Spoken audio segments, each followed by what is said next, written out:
चिंता संतानांतारो यत्पादाम्बुजरेणवः स्वीयानान्तान् निजाचार्यान् प्रणमामि मुहुर्मुहुः। यदनुग्रहतो जन्तु सर्वदुःखादिगो भवेत् तमहं सर्वदा वन्दे श्रीमद्वल्लभनन्दनम्।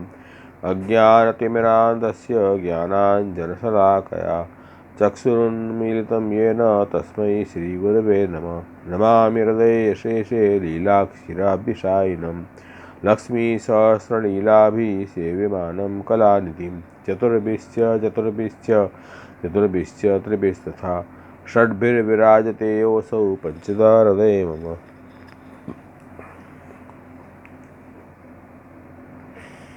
लास्ट टाइम આપણે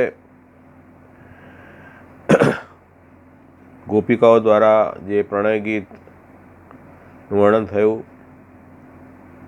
એનો વિચાર કર્યો।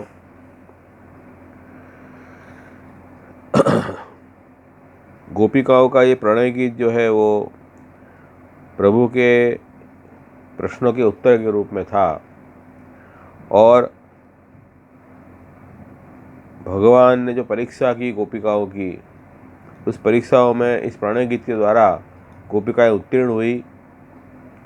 आज के आधुनिक युग जो जीव हैं उनको ये समझना चाहिए इस प्रणय गीत के संदेश से कि हमारा मुख्य धर्म जो है भगवत सेवा है, दास धर्म हमारा मुख्य धर्म है और दास धर्म सेवा उसी के अंगभूत सब लोक वेद के कार्य आएंगे। ये बात हमको स्पष्ट समझनी चाहिए और हमारे जीवन में भी इसी तरह का एडजस्टमेंट करना है जिसमें भक्ति की प्रधानता हो, उसी से हमारा कल्याण है। और उन्होंने यही मांगा, दास्य भक्ति प्रभु को मांगी। इस प्रकार जब गोपियों ने भगवान से प्रार्थना की तब भगवान ने जो कुछ किया उसका वर्णन अब आगे के श्लोक में आ रहा है। इति विक्ल वितम तासां सुत्वा योगेश्वरेश्वरः रहस्य सदयं गोपीः आत्माराम अपि हरिरमत। सुखदेव जी कहते हैं कि इस प्रकार गोपियों के घबराहट वाले वचन सुनकर योगेश्वरों के भी ईश्वर आत्माराम होते हुए भी प्रभु ने हंसकर दयायुक्त हो और गोपियों को रमण कराने लगे। तो ठाकुर जी ये गोपी घबराई गई थी, घबराहट हो गई थी गोपियों को कि प्रभु हमारा अंगीकार करेंगे क्या नहीं करेंगे, प्रभु तो जाने की कह रहे हैं। उस घबराहट में गोपियों ने पूरा प्रणय गीत गाया है। उसको सुनकर भगवान ने गोपियों को रमण कराने लगे। लेकिन वो भगवान कैसे हैं? योगेश्वरों के भी ईश्वर हैं, जो योग के ईश्वर हैं उनके भी ईश्वर भगवान हैं और आत्माराम हैं, अपने स्वरूप में रमण करने वाले, विषय में रमण करते नहीं। हम लोग सब जीव विषयों में रमण करने वाले हैं, भगवान जो है अपने स्वरूप में रमण करने वाले हैं। इसलिए आपका नाम राम है, आत्माराम। फिर भी प्रभु ने हंसकर, क्यों हंसे? उनके भय को दूर करने के लिए। और दया भी आई गोपियों पे, कैसे मेरे बिना इन गोपियों को विरह हो रहा है। वो दयायुक्त होके और प्रभु ने रमण कराना शुरू किया है। ऐसे ये 42वें श्लोक में ये बात आई।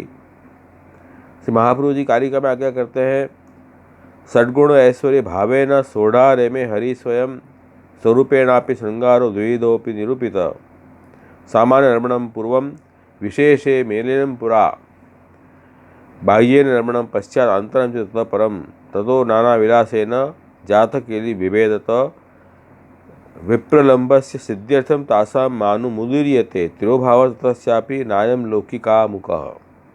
बहुत सुंदर स्पष्टीकरण से महाप्रभु जी इन कारिकाओं में किया है। भगवान कैसे हैं? 6 गुण वाले हैं और 6 गुण द्वारा भगवान ने साधारण रमण किया। जिस समय जिस गुण से रमण करना था प्रभु ने उस गुण को प्रकट करके रमण किया। इस प्रकार स्वयं भगवान ने 6 गुणों द्वारा संयोगात्मक श्रृंगार रूप से 6 प्रकार के रमण किया है। अब विप्रयोगात्मक श्रृंगार रस जो है वह दोनों है, संयोग और विप्रयोग, तब वो पूर्णता आती है उसमें। संयोग, केवल संयोग हो तो पूर्णता नहीं है, केवल विप्रयोग में पूर्णता नहीं है, संयोग विप्रयोग दोनों हो तब पूर्णता आती है। अपने लोक के जीवन में भी दोनों ही चीज़ चाहिए, विप्रयोग भी चाहिए, संयोग भी चाहिए। तो विप्रयोगात्मक श्रृंगार स्वरूप से भी प्रभु ने रमण किया। इस प्रकार से प्रभु ने 2 प्रकार से रमण इसलिए किया कि भगवान खुद श्रृंगारात्मक स्वरूप है। ठाकुर जी ने अपना श्रृंगारात्मक स्वरूप गोपियों के आगे प्रकट किया है, क्योंकि गोपियों को श्रृंगार भाव से भक्ति रस का दान करना है। जिन भक्तों को जो भाव का दान करना है, प्रभु वैसा ही स्वरूप प्रकट करते हैं। नंदराज यशोदा जी को वात्सल्य भाव का दान करना है तो बाल स्वरूप प्रकट किया। गोप सखाओं को सख्य भाव का दान करना है तो सखा रूप से आप प्रकट हुए। गोपियों को श्रृंगारात्मक रस का दान करना है तो आप श्रृंगार शब्द से प्रकट हुए। ऐसे प्रभु ने अलग अलग भक्तों को अधिकार अनुसार उनसे उनके लिए स्वरूप प्रकट किया है। तो ये 42वें श्लोक में प्रथम सामान्य रमण का वर्णन किया कि ठाकुर जी ने उनको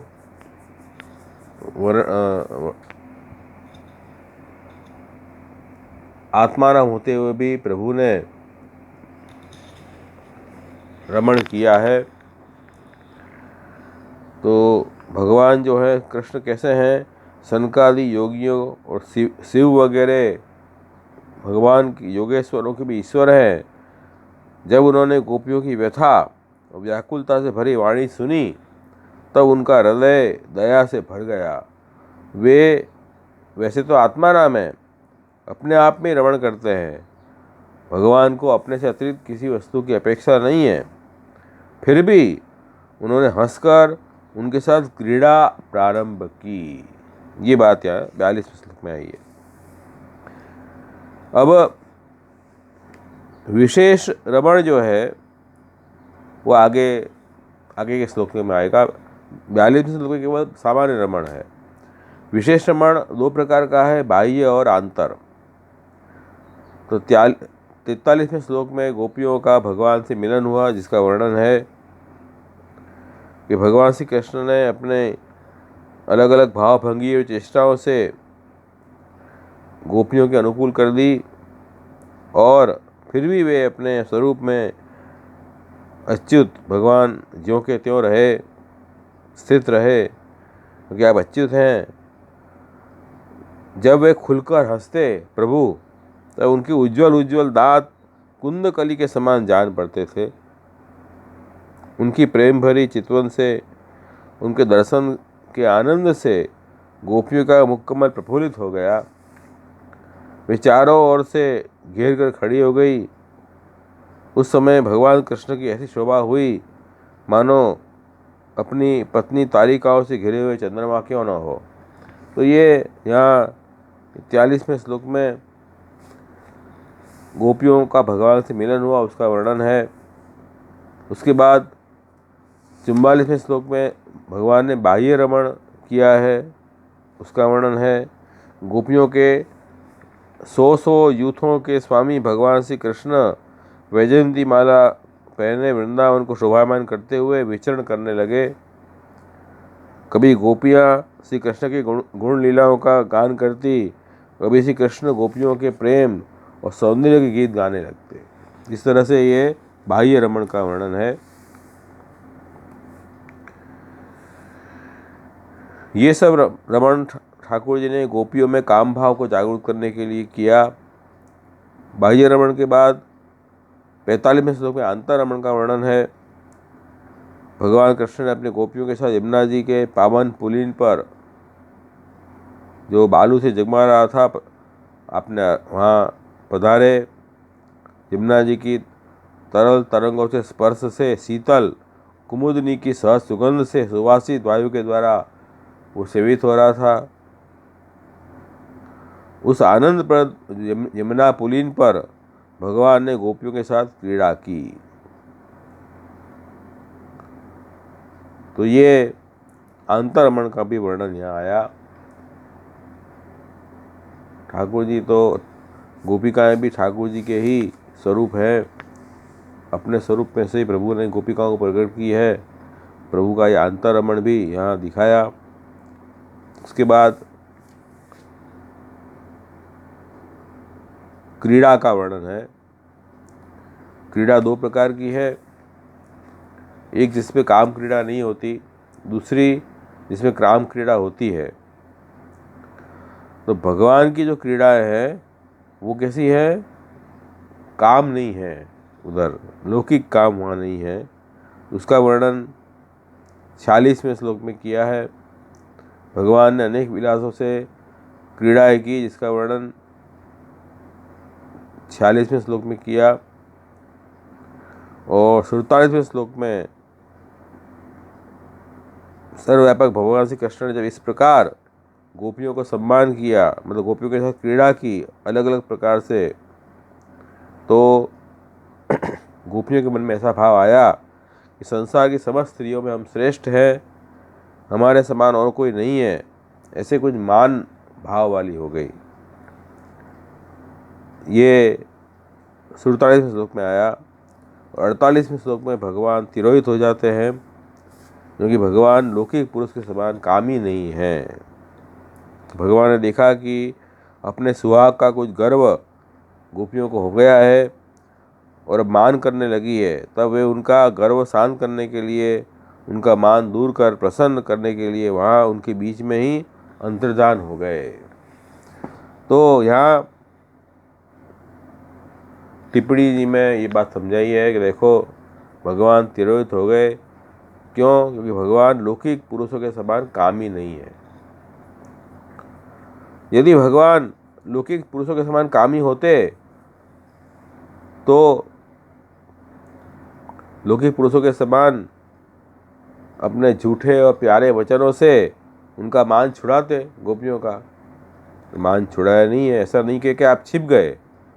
क्यों? कि जैसे लौकिक पुरुषों में स्त्रियों को देखकर काम उत्पन्न होता है, शरीर के अंग में विकार होता है, वैसे भगवान में नहीं हुआ है। यदि होता तो आप भी लौकिक पुरुष जैसे हो जाते, तो आप वहाँ से अंतर्धान हो गए, क्योंकि आप तो पुरुषोत्तम हैं, रसो वैसा हैं। तो रसशास्त्र में जितने भी वर्णन हैं सब आपके स्वरूप में स्थित हैं। तो ये प्रभु का अलौकिक स्वरूप है।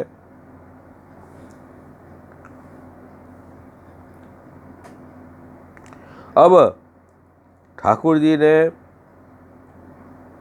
गोपियों का ताप पिटाने के लिए जो 42वें श्लोक में सामान्य लीला की उसका वर्णन अपन देखें।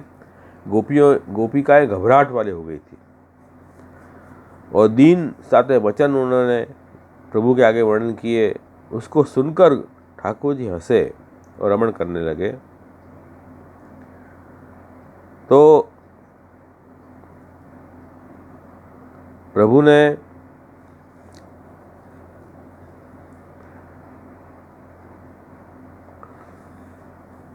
गोपियों को अपने रस स्वरूप के रस का दान करने के लिए प्रभु ने ये लीलाएं की हैं।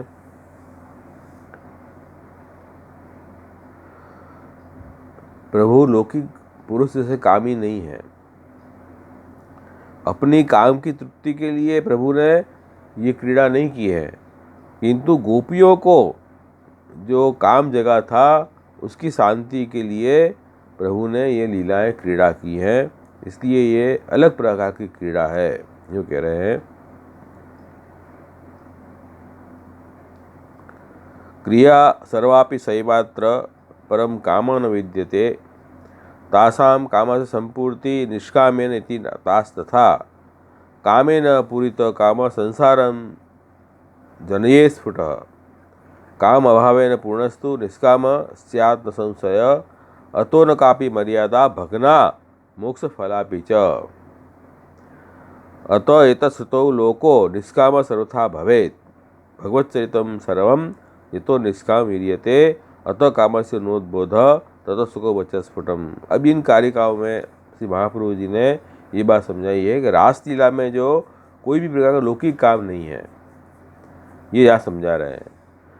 रासलीला में समस्त क्रियाएं तो हैं जो लौकिक काम क्रीड़ा में होती हैं, लेकिन रासलीला में काम नहीं है, लौकिक काम नहीं है। और गोपीजनों में जो काम है उस काम की पूर्ति भगवान के अलौकिक काम से होती है, इसलिए गोपियों का काम भी अलौकिक था। काम मतलब इच्छा, तो ये अलौकिक बात है। यहाँ लोक में जो इच्छा है, स्त्री पुरुष को एक दूसरे में आकर्षण होना, देह की आकर्षितता और देह के साथ रमण करके जो काम की शांति होती है, वैसा काम लौकिक काम यहाँ नहीं है, यहाँ तो अलौकिक काम है। तो गोपिकाएं भी निष्काम थी, प्रभु तो आत्मा राम है, उनको दूसरी चीज की अपेक्षा ही नहीं है। तो इसलिए कह रहे इसलिए गोपिकाओं का काम भी अलौकिक था, नहीं तो उसकी अलौकिक काम से समाप्ति नहीं हो सकती थी, अतः गोपी जन भी निष्काम थी। तो गोपी ठाकुर जी को जब ये देखा कि गोपियों में मान हुआ है तो ठाकुर जी अंतर्धान हो गए। लौकिक कामी पुरुष होता तो अंतर्धान नहीं होता, उनको समझा बुझा के गोपियों को वश करता, ऐसा नहीं किया है प्रभु ने। तो ये क्या बात है कि गोपिकाएं जो है निष्काम थी और भगवान भी अलौकिक काम वाले हैं, लौकिक काम नहीं था। गोपीजनों में लौकिक काम होता और उसकी पूर्ति भगवान लौकिक काम से करते तो पुत्र आदि संसार में सृष्टि होती हुई वो तो हुई नहीं है वहाँ। अतः भगवान और गोपिका जनों का काम लौकिक नहीं था, भगवान में भी काम के अभाव से ही गोपियाँ भी पूर्ण निष्काम बन गई, इसमें कोई संदेह नहीं है। पूर्ण निष्काम गोपिकाएं भई है। इस प्रकार से रासलीला में किसी प्रकार का मर्यादा का भंग नहीं हुआ है। ये जो लीला है ये मोक्ष देने वाली है, और इस लीला के श्रवण से, रास पंचाध्याय के श्रवण से मनुष्य निष्काम हो जाता है, और जो श्रवण करता है इस लीला को उसका काम भी नाश हो जाता है। ऐसा फल अंत में सुखदेव जी आज्ञा कर रहे हैं। सुखदेव जी जैसे ब्रह्मज्ञानी और परिस्थिति जैसे वैरागी दोनों जब मिले हो तब ये कोई लौकिक काम की बात थोड़ी यहाँ करेंगे, ये तो समझने की कॉमन सेंस की बात है। तो ये तो अलौकिक काम है, ये तो प्रभु के ही आत्मस्वरूप ये गोपिकाएं हैं, प्रभु आत्मरमण है, प्रभु अपने स्वरूप में रमण कर रहे हैं। तो ये प्रभु की आत्मरमण की ये लीला है, और आत्मरमण में गोपिकाओं को काम शांत करने के लिए, उनको दान करने के लिए प्रभु ने ये रसरूप स्वरूप प्रकट किया है। इसलिए यहाँ सब कुछ लीलाएँ निष्काम है, और उसके सुनने से मनुष्य का हृदय का काम रोग नाश हो जाता है, सुखदेव जी के भी वचन हैं। तो ये बात यहाँ स्पष्ट श्री महाप्रभु जी आगे की है कि कई बार अपन को देखने में लगे, लेकिन भाव समझना बहुत ज़रूरी है।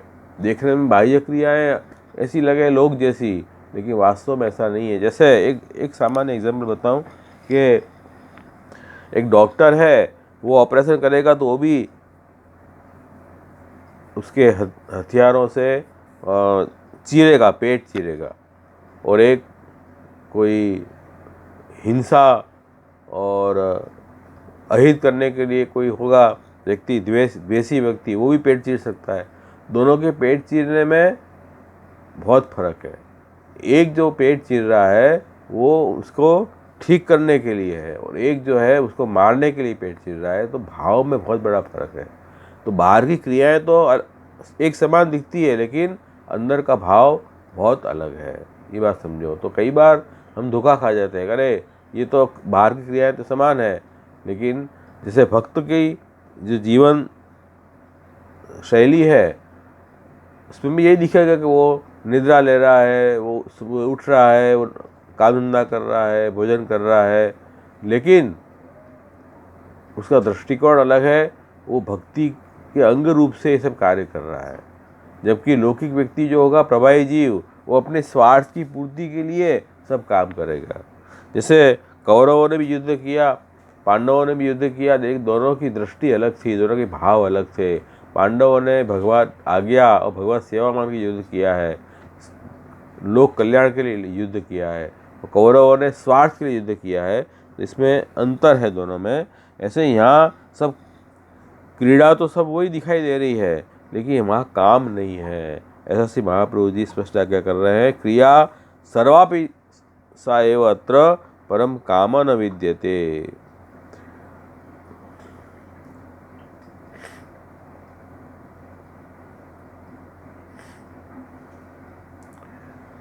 उसके बाद कह रहे हैं कि प्रिय के दर्शन से ताभी समेता भी उदार चेष्टित प्रिय क्षणोत्फुल्ल मुखी भी अच्युत उदार हासद द्विजकुंद दीधितिर विरोच तैणांक इवोडुभिवृत। प्रिय के दर्शन से जिनके मुख खिल गए हैं, ऐसी जो गोपिका हैं, उन गोपियों से घिरे हुए भगवान श्री कृष्ण शोभायमान हो रहे थे, जिनकी उदार हाथ से युक्त दांत कुंद पुष्पवत शोभा दे रहे थे, ऐसे अच्युत भगवान नक्षत्रों से वेष्टित चंद्रमा की भांति सुशोभित हो रहे हैं। तो कहेंगे भाई गोपियों को अब तक काम क्रीड़ा का अनुभव नहीं हुआ है, वैसी गोपियों का भगवान के साथ पहली बार समागम हुआ तो वो भय था उनको, तो भय दूर करने के लिए वो अलग भगवान से दूर खड़ी थी। तो भगवान ने उदार चेष्टाएं की रस विषयक, वो रस उत्पन्न करने के लिए, और वे सब भगवान ने की, तब उनके अंदर उस क्रियाएं से उनके अंदर पूर्ण काम रस जागृत हुआ, जिससे वे पूर्ण हो गई। और तो भगवान के दर्शन के लिए उनके मुख कमल ऐसे खिल गए जैसे सूर्य दर्शन से कमल खिल जाते हैं।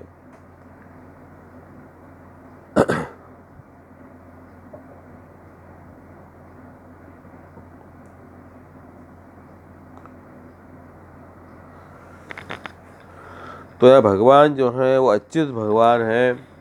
उन्होंने रमण भी किया, लौकिक काम भी, लौकिक क्रीड़ाएं प्रकट की, लेकिन उनमें कोई जात का भी विकार नहीं है। अच्युत शब्द का प्रयोग यहाँ हुआ है। भगवान सदैव सदा सर्व रूप से पूर्ण रहते हैं, उनमें च्युति नहीं होती है, इसलिए अच्युत हैं।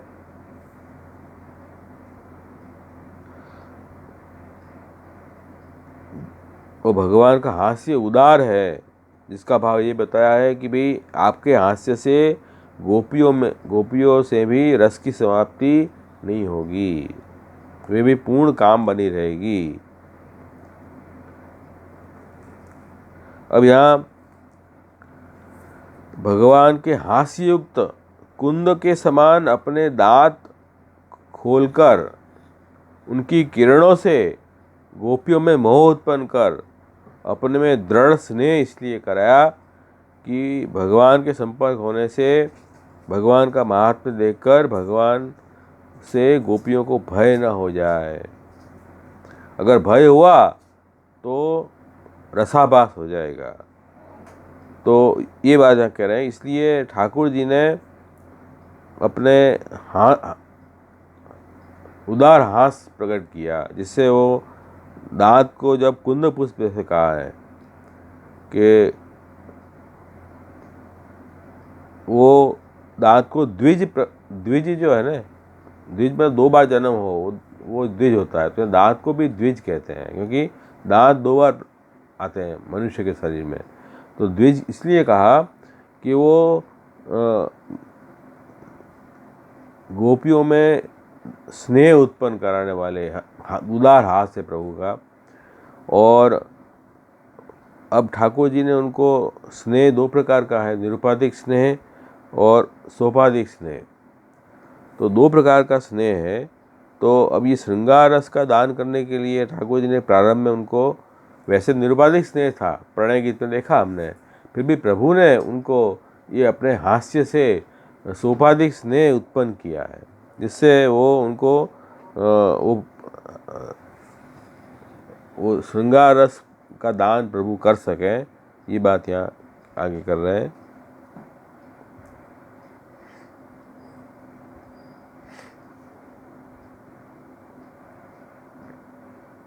उसके बाद में 100 के यूथ बन गए, सैकड़ों स्त्रियों के यूथ बन गए, और सैकड़ों स्त्रियों के यूथपति गोपीजन जिनका गान कर रही थी और जिनके कंठ में वैजयंती माला धारण करी हुई, ऐसे भगवान ऊंचे स्वर से गान करते और अपनी गति से वन की शोभा बढ़ाते हुए फिरने लगे। यहाँ लघु रास का वर्णन है। जब इस प्रकार से प्रभु ने क्रीड़ाएं की तब गोपियों में काम जग गया। तब भगवान ने रसशास्त्र अनुसार बंद आदि प्रकार से गोपियों के साथ रमण किया, जिसका वर्णन 45 और 46वें श्लोक में आया है।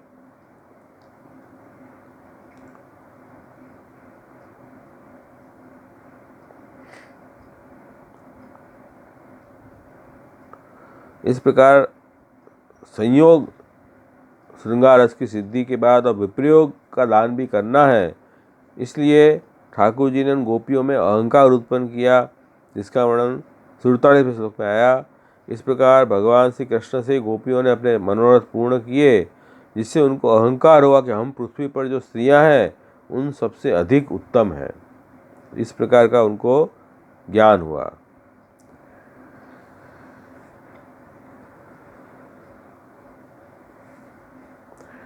यहाँ कह रहे हैं कि गोपियों को अहंकारी का भाव इसलिए ऐसा हुआ कि हमारे समान दूसरी कोई नहीं है। जब हमने प्रार्थना की तो ठाकुर जी रसदान किया, इसी तरह जब भगवान प्रार्थना करेंगे तब हम उनको रस देंगे। इस प्रकार मान करने लगी।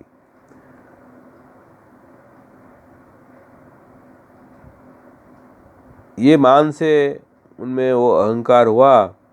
वो क्यों हुआ? वो ठाकुर जी ने उनको वो अहंकार उत्पन्न किया है, क्योंकि अब उनको विप्रयोग रस का दान भी करना है। इसलिए वो सौभाग्य मत को देख के उस मत को शांत करने के लिए, गोपियों पे कृपा करने के लिए भगवान वहाँ ही अंतरित हो गए। गोपियों ने अपने को पूर्ण समझा कि हम तो पूर्ण हुई हैं, हम बहुत बड़ी हैं, श्रेष्ठ हैं, जिससे उनमें जो मद उद्भव हुआ वह दोष रूप नहीं था, किंतु अपने को स्त्रियां और पृथ्वी पर श्रेष्ठ समझने लगी। वह अभिमान दोष रूप था। तो उस दोष का नाश करने के लिए भगवान तिरोहित हो गए। ये बात अंतिम श्लोक में आई है। तो यहीं वो कह रहे हैं कि भगवान ने स्वयं वैसा भाव पैदा किया और फिर उस भाव को शांत करने के लिए कैसे तिरोहित हुए। तो सुखदेव जी इसका उत्तर देते हैं कि मान देकर उन पर कृपा करने के लिए वहाँ ही गोपियों के अंतःकरण में भगवान प्रविष्ट हो गए, अंतरित हो गए।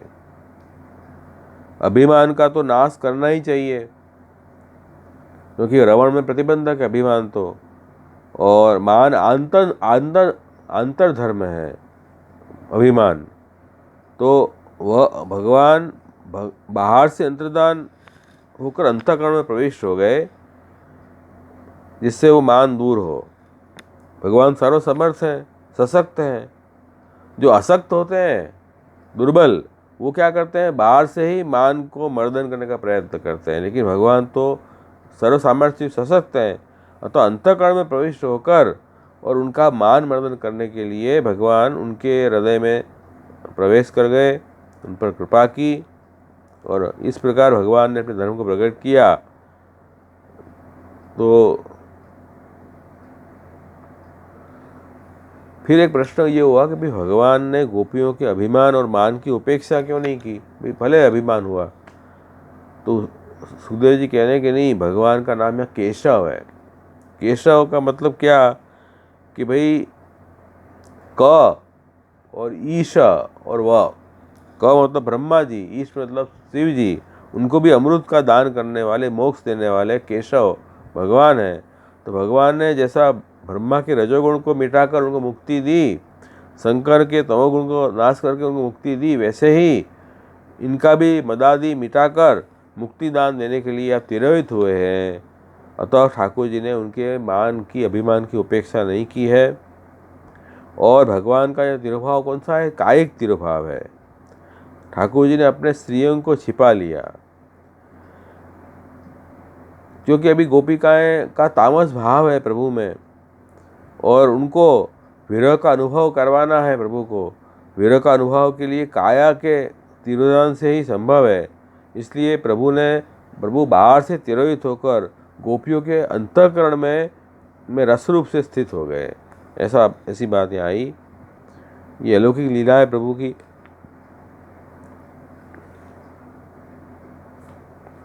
तो इस तरह से यहाँ ये अध्याय पूर्ण हो रहा है।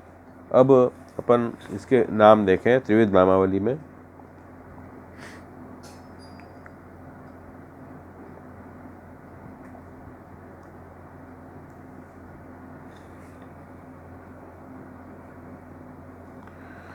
परीक्षित गोपवधू सेवित चरणाय नमः।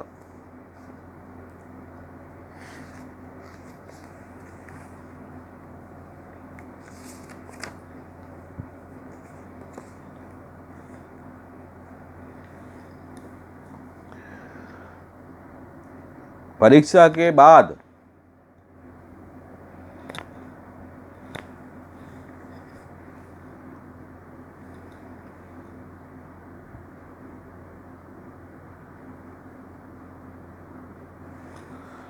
ठाकुर जी ने जब परीक्षा की, परीक्षा के बाद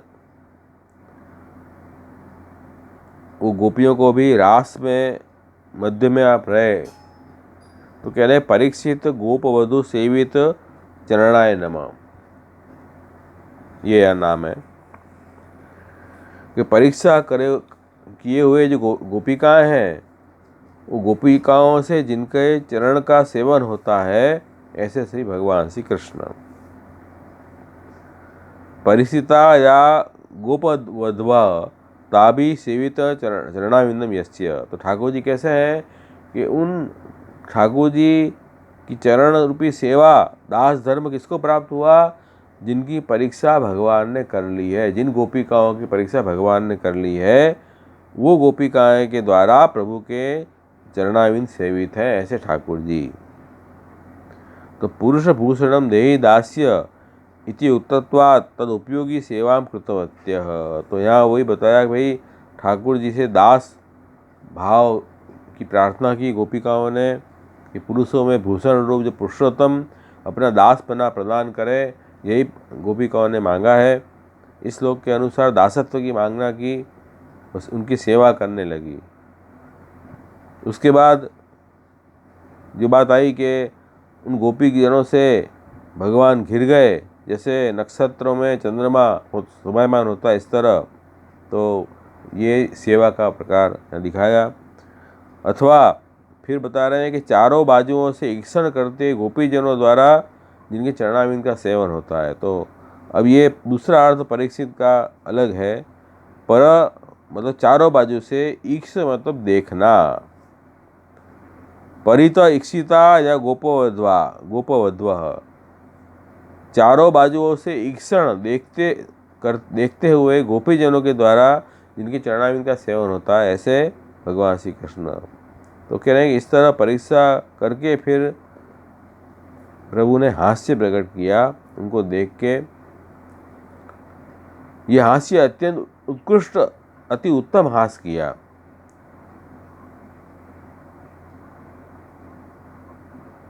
और फिर प्रेम पूर्वक चारों तरफ अवलोकन करके ऐसी गोपांगनाओं का सूचन करने के लिए परीक्षित दिया है कि ठाकुर जी ने भी उनका हास करके उनको देखा, गोपिकाओं को।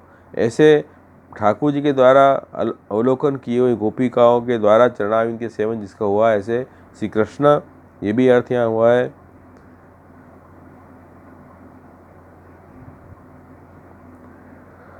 स अपि प्रकृष्ट परिहास ज्ञापक स्वापेक्षा ज्ञापक तथा च पूर्वं रहस्य परिहासं ज्ञापयित्वा पश्चात् प्रेम पूर्वकं परित ईक्षिता अवलोकिता इति सूचकं परीक्षित पदमिति। तो परीक्षित पद से ये बताया कि ठाकुर जी ने पहले उनको भय मिटाने के लिए हास्य प्रकट किया, उसके बाद प्रेम पूर्वक ठाकुर जी ने उनका अवलोकन किया है। तादृश प्रकार का भगवत अवलोकनानंतरम तासामपि तादृशम अवलोकनम न जातम।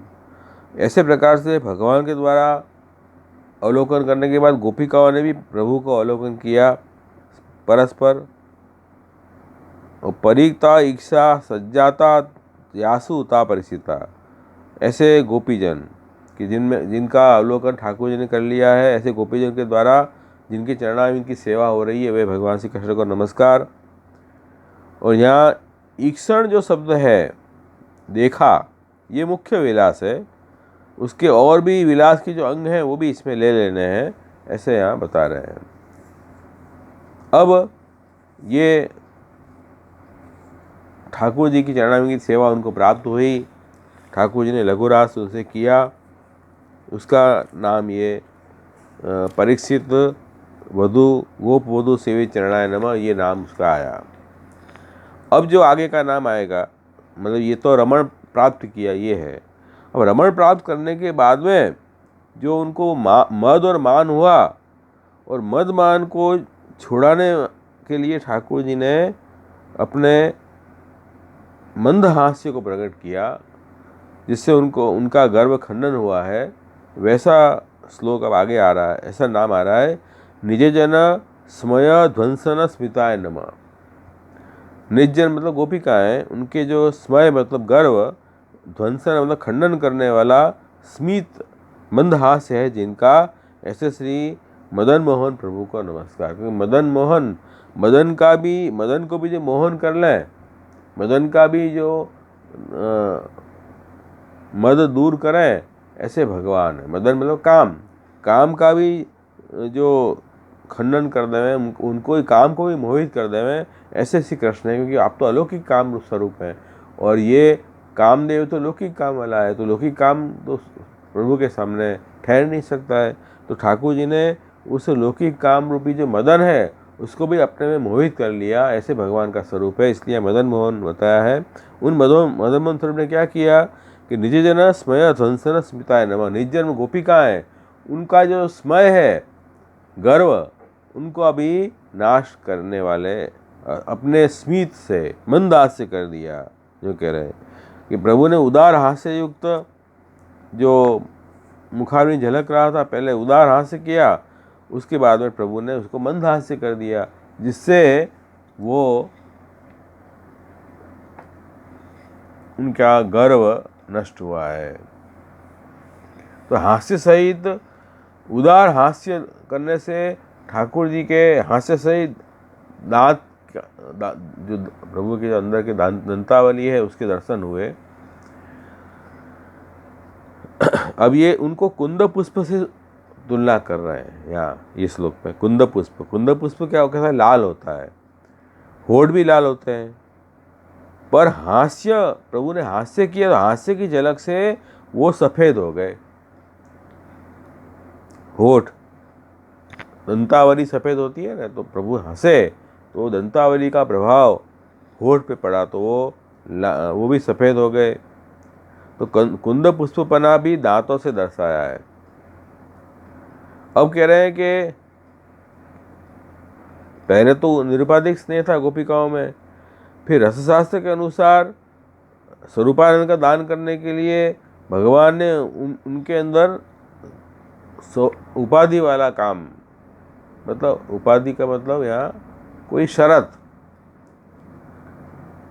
कंडीशनल इच्छा प्रकट की, वो सोपाधिक काम कहते हैं उसको। इसलिए यहाँ दांतों को स्नेह रूप बताया है। स्नेह रूप दांतों का द्विज रूप से कथन किया है यहाँ, क्योंकि वो दांत से प्रभु हंसे, दंतावली दिखा से, तो उससे स्नेह उत्पन्न हुआ। लेकिन वो स्नेह दो प्रकार का दिखाया है, एक तो सोपाधिक और निरुपाधिक। इसलिए यहाँ दंतावली के लिए इस श्लोक में द्विज शब्द का प्रयोग किया है। द्विज इसलिए कि दो बार जन्म हो वो द्विज।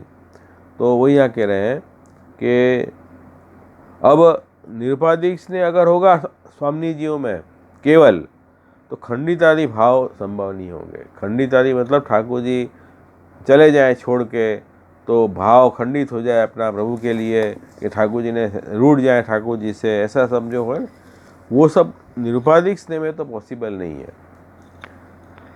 वो तो महात्म ज्ञान पूर्वक स्नेह तो वहाँ ये पॉसिबल नहीं है। इसलिए ठाकुर जी ने वो रसशास्त्र की दृष्टि से रसदान करने के लिए प्रभु ने उनमें सोपाधिक स्नेह प्रकट किया है। तो उसका आच्छादन किया, निरुपाधिक अंश का आच्छादन करके, और काम की उपाधि वाले स्नेह को आपने संपादन किया। तो लौकिक रीति के स्नेह से उसी प्रकार के रमण से पूर्ण रमण हो, तो पहले ठाकुर जी पूर्ण थे, उसके बाद में ठाकुर जी लौकिक रीति से रसदान किया तो ठाकुर जी अपूर्ण हुए, और बाद में फिर पूर्णता आएगी। जैसे चंद्रमा जो है पहले पूर्ण है, फिर अपूर्ण होता है और फिर वापस पूर्ण हो जाता है, ऐसे ही ठाकुर जी का भी स्वरूप यहाँ बताया। इसलिए प्रभु को अच्युत कहा है कि प्रभु जो है वो तो केवल गोपिकाओं को रसदान करने के लिए प्रभु ने इस तरह से अपना अपूर्ण स्वरूप प्रकट किया। वास्तव में तो ठाकुर जी पूर्ण है। इसलिए गोपिकाओं को गर्व भी हुआ, नहीं गर्व नहीं होता, वो सोपाधिक स्नेह प्रकट किया ठाकुर जी ने, इसलिए उनको गर्व भी हुआ है। क्योंकि अलौकिक जो अगर निरुपाधिक स्नेह होता, शरण प्रभु के गए होते, तो मान और गर्व भी संभव नहीं था। तो मान खंडन करने के लिए प्रभु ने अपने हास्य को मंद मंद हास्य किया, जिससे मंद हास्य से ही उनका जो है वो मद दूर हो गया। उदार हास्य विशाल हास्य था पहले, पीछे मान उत्पन्न हुआ तो ठाकुर जी ने अपने हास्य को संकोच कर लिया, हास्य को मंद कर लिया, जिससे उनका मान उतर गया। क्योंकि अगर मान नहीं उतरा होता तो ठाकुर जी के लिए गोपिकाएं आगे जाके संताप नहीं करती। संताप किया ठाकुर जी के, ठाकुर जी कहाँ चले गए, उनको ढूंढने लगे, दुख हुआ मन में। तो ये क्यों हुआ कि मान उतर गया था। इसलिए अगर वास्तव में जो मान नहीं उतरा तो मानवती गोपिकाएं, कोई भी स्त्री मानवती होगी, वो कभी संताप नहीं करेगी। तो ये यहाँ समझो। तो प्रभु ने अपने मंद हास्य से ही उनके मान को, अपने स्वयं मतलब गर्व को नाश किया। फिर कह रहे हैं कि यदि मान उतर गया फिर ठाकुर जी अंतर्धान क्यों हुए। तो कह रहे हैं कि प्रभु अंतर्धान इसलिए हुए कि उनको पूर्ण रस का दान करना था, संयोग और विप्रयोग दोनों दल से उनको दान करना था। इसलिए प्रभु अंतर्धान न होते तो पूर्ण रस का दान संभव नहीं था। इसलिए प्रभु ने पूर्ण रस का दान करने के लिए, विप्रयोग रस का अनुभव कराने के लिए प्रभु जो है वो अंतर्धान भी हुए हैं। ये बात भी यहाँ समझाइए।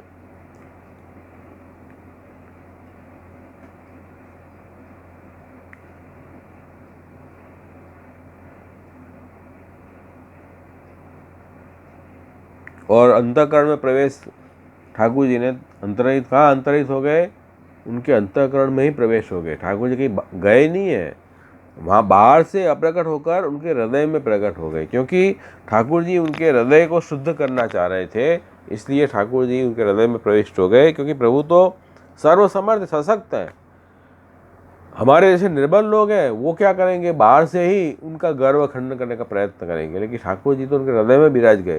हृदय में विराज के कारण आगे के अध्याय में आएगी बात कि प्रभुमय हो गई, कृष्णमय गोपिकाएं हो गई थी, और कृष्णमय होके और कृष्ण को ढूंढने लगी। तो ये ठाकुर जी ने उनके अंदर प्रवेश करके उनका मान मर्दन किया है, उनको विप्रयोग का अनुभव भी प्रभु ने करवाया है। तो ये सब बातें आई। उसके बाद आगे का नाम है कि